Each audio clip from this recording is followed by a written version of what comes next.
Hello, and welcome to another episode of Making Waves at Sea Level. My name is Thom, and this is the podcast that I started 10 years ago under the name of Cool Things Entrepreneurs Do.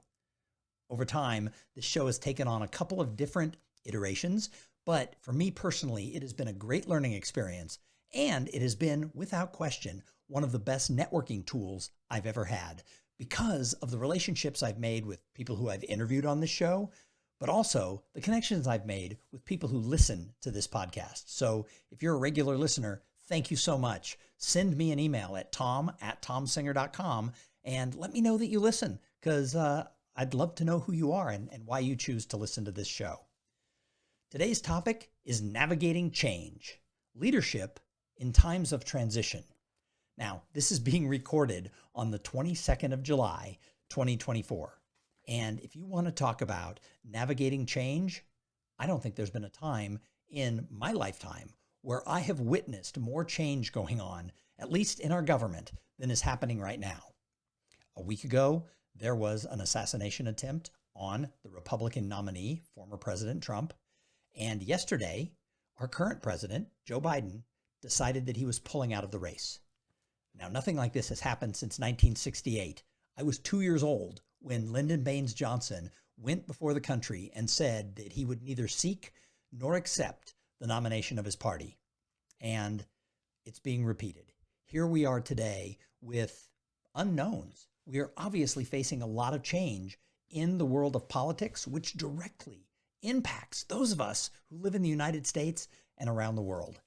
And if you're running a company that goes through some sort of a shakeup, some major changes, you probably know firsthand that it takes real leadership to step up and be able to guide an organization or an independent person through really challenging times.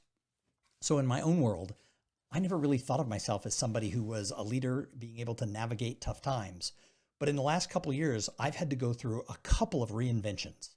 Number one, I made my living for 12 years until the pandemic as a professional speaker. Now, a lot of people don't really understand what the speaking business is all about, but I got captivated by the idea of getting paid to stand up at conferences and share ideas and share my thoughts and inspire people and make a difference.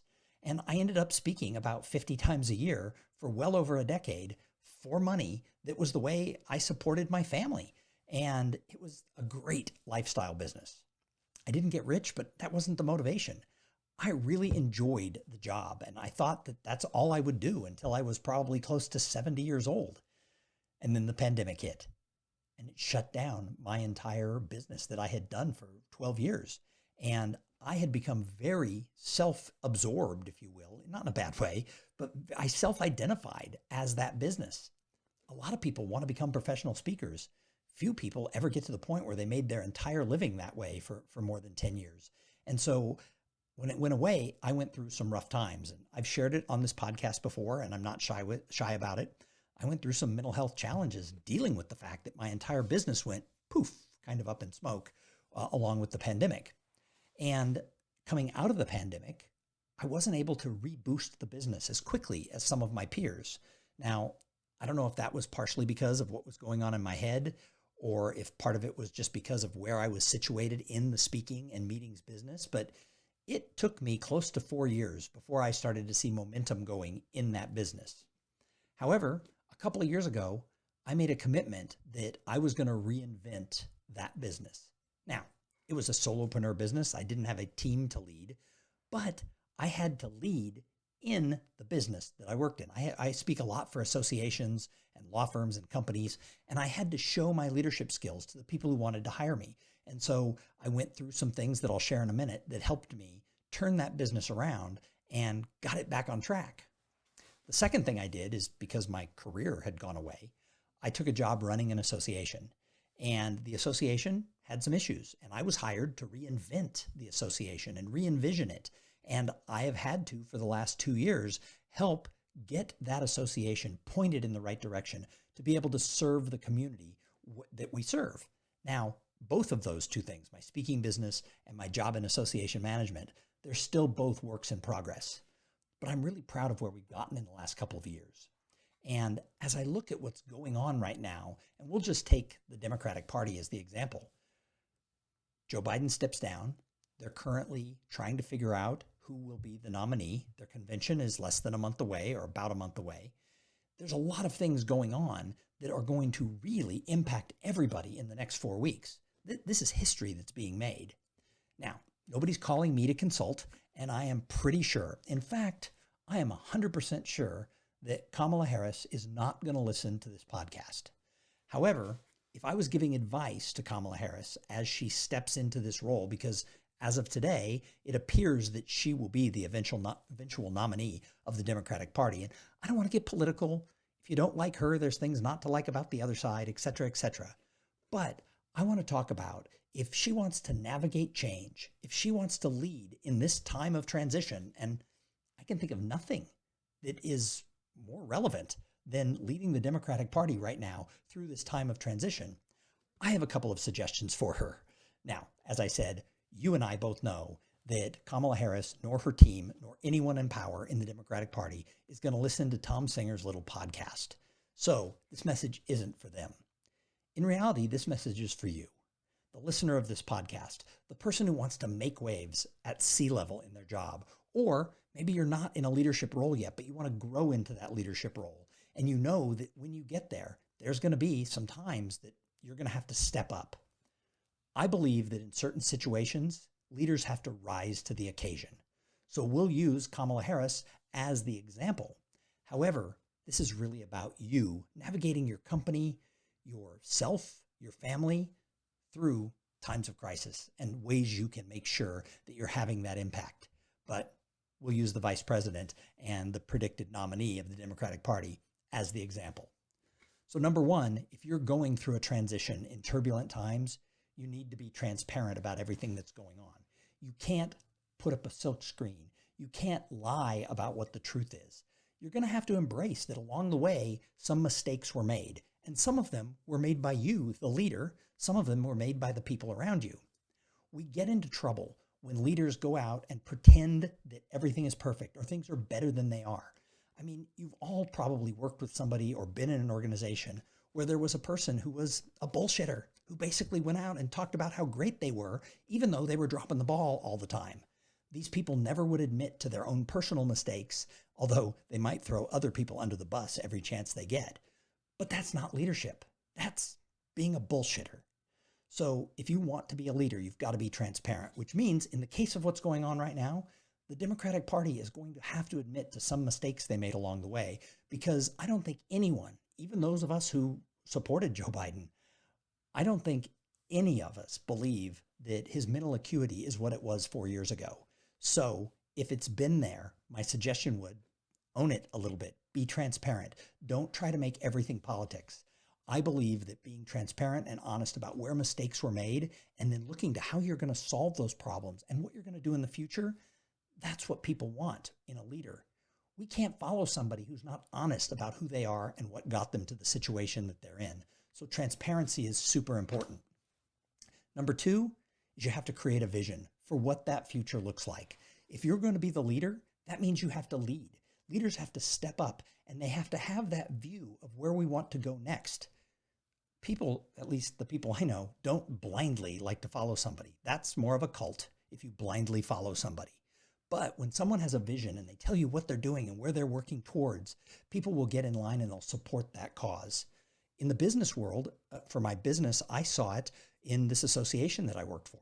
I have a vision of what I want that community to be, and I continuously let people know. Now, some people might disagree that it's the wrong vision. Some people may not care, but I don't need everybody to be behind my vision. I just need people to know that I have a vision and we're headed in a direction. And I think the same thing is true here as we go through this transition of Kamala Harris taking over the senior part of this ticket as she runs for president. If people know what she stands for and where she wants to go, and she is clear about what leadership means and where she's going to take the country and not playing the old politics game, I think that we're going to see much more success than if there's no vision at all. If it's simply the same old thing as yesterday, then they probably won't win, and this whole historic time will just be a blip. The next tip is you have to engage your community. Now, this is harder to do than ever because people don't trust community. People want to stay at home. They don't want to belong to things. They don't want to hang their name on things, but you have to engage them. What I have done with my speaking business to engage people is I've reached out to meeting planners and not only shared the vision of what I can do if I'm the speaker at their team, but I've talked about what will happen if I'm the speaker at an event.